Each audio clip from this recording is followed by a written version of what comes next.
Logan loves it. What do you love, Logan?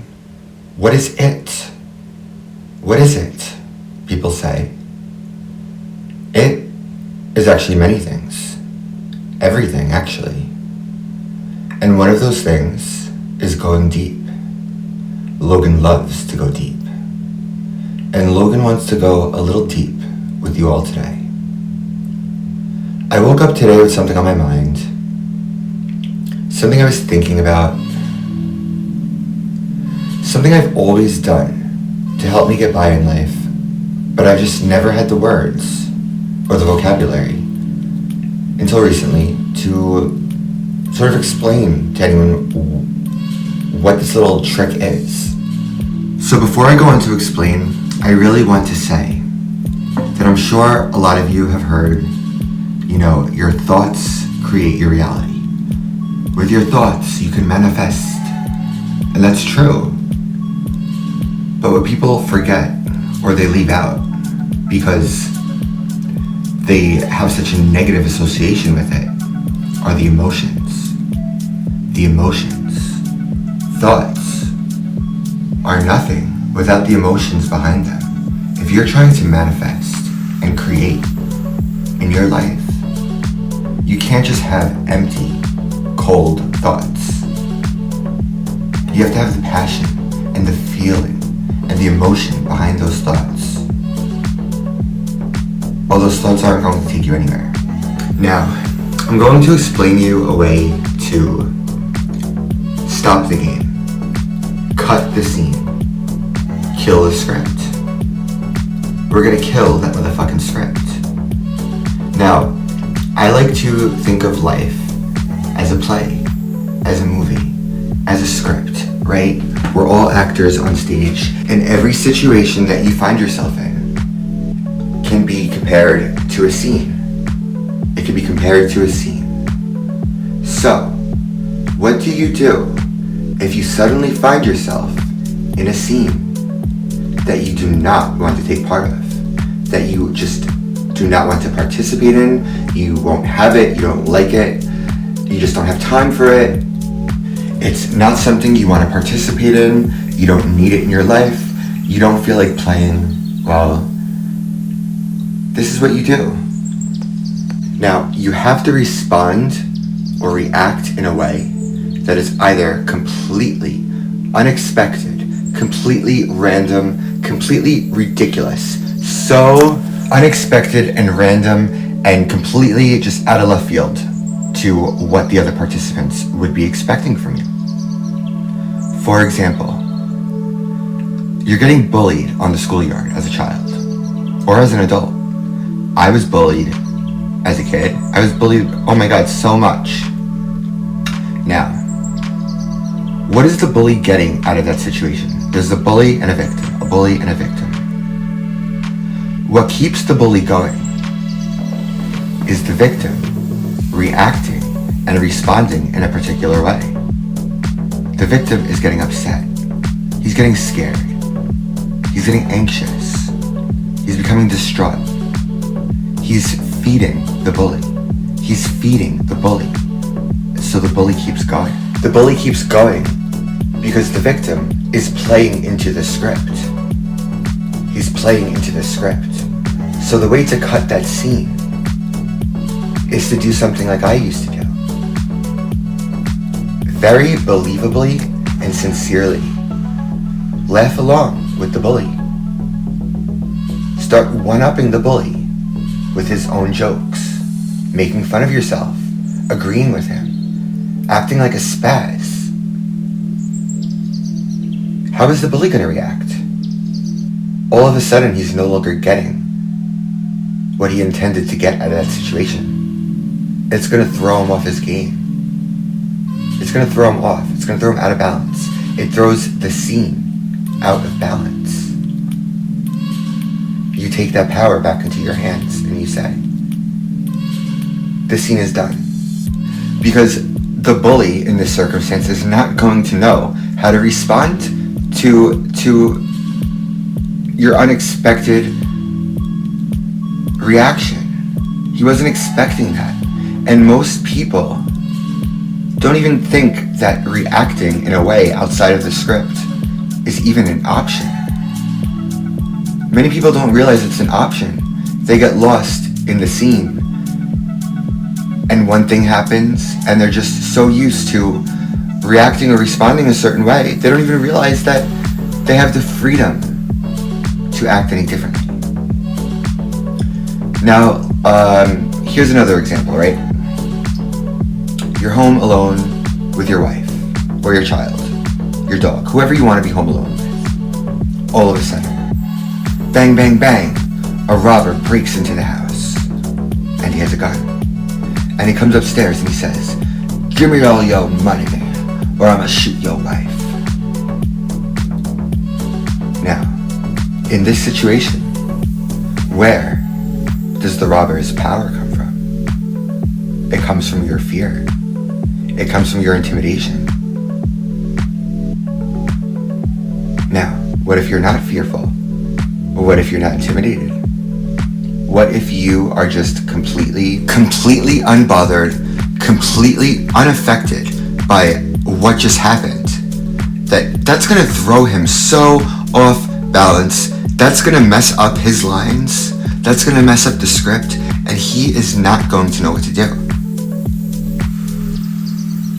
Like, in that situation, that buys you some time to either get yourself to safety or bop this guy in the fucking chin and pull his gun away. Like, he is not going to have come prepared to deal with you reacting in this way. Do you see what I'm saying? It's almost like playing a game of Monopoly, or any board game, or any game really, because all games have rules, parameters, boundaries, or it wouldn't be a game. So let's say you're playing a game with a friend, and you just refuse to follow the rules. You refuse to play the game the way the rules say. What's going to happen?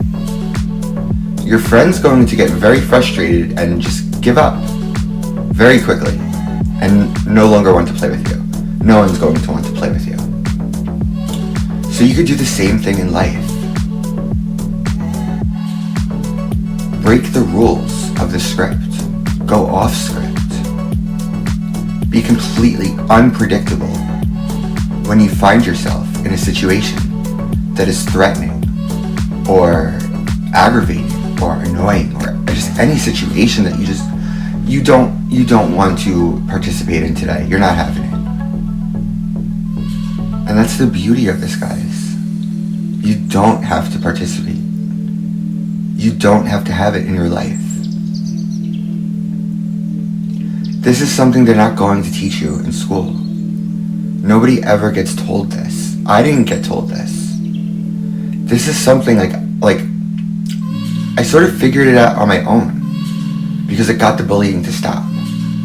But I didn't know what I was doing until years later. You know, I came across this book. It's called Reality Transurfing by Vedding Zealand. And it put words to my tactic. It put words to my method. And when things like that happen, it makes you say, hey, I knew I was doing something right. Each and every one of us is the director of our own goddamn show.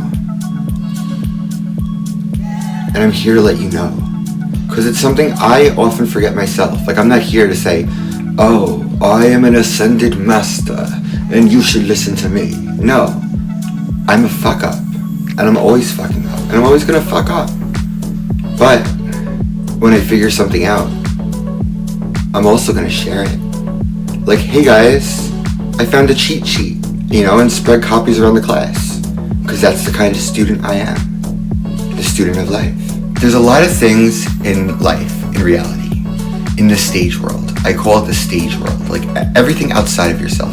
Everything on the news, and in the politics, and government, and all the disasters, and the viruses, and the diseases, and all that stuff. That is all the stage world. They're not going to tell you that you do not have to partake in their narrative. But that's why we have each other, to remind each other of these things. I mean, I guess that's part of the game of life, right? Like, that's how it keeps us playing the game, playing to the script.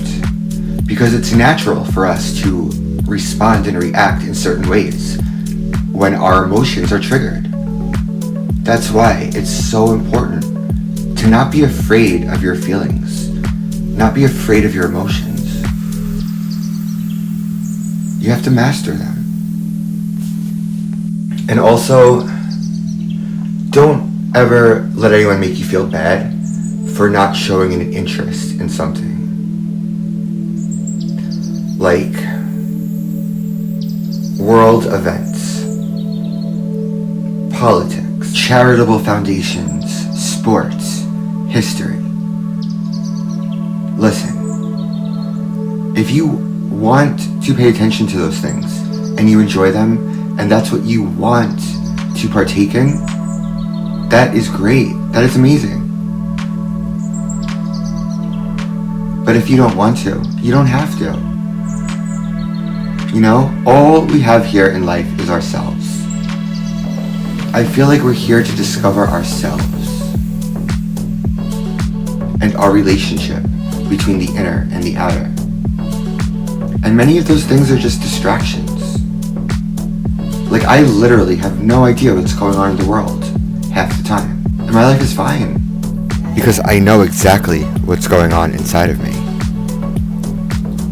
And if you know the inside, you won't have to look outside to know what's going on. As much as people will tell you different, if you pay it no mind, it will not affect you. Now, avoiding something, purposely avoiding something, is much different than noticing something, seeing something, and just letting it pass by you. As if it were just a stranger on the street, you know? You're not affected by it. You don't get triggered by it. You don't get emotional or fired up over something. You don't say, no, you are wrong for being that way. You just let it go. Because everything in this world, in this reality, in this universe, has its right to be here. It has its right to exist. Just as much as you and I do. No matter how evil, no matter how treacherous, no matter how much you disagree with a subject or circumstance or whatever it may be, it is here, manifested into reality, to express itself and live itself and know itself, just as you and I do. It's all valid, and it's all part of a greater plan. It's like passing a wild animal on the street. You're not going to go up and poke it. You're just going to be quiet and pass it by. Or else it'll attack you. It'll interact you. In which case you asked for it. Well, I think I'm going to wrap things up now. I think that's all I have to say. For now. I think I'll be doing more of this. Yeah, alright, well, I hope you have a nice day. And I hope, I don't know, I see you again. Bye! I mean bye, goodbye. I should be more professional. Fuck that.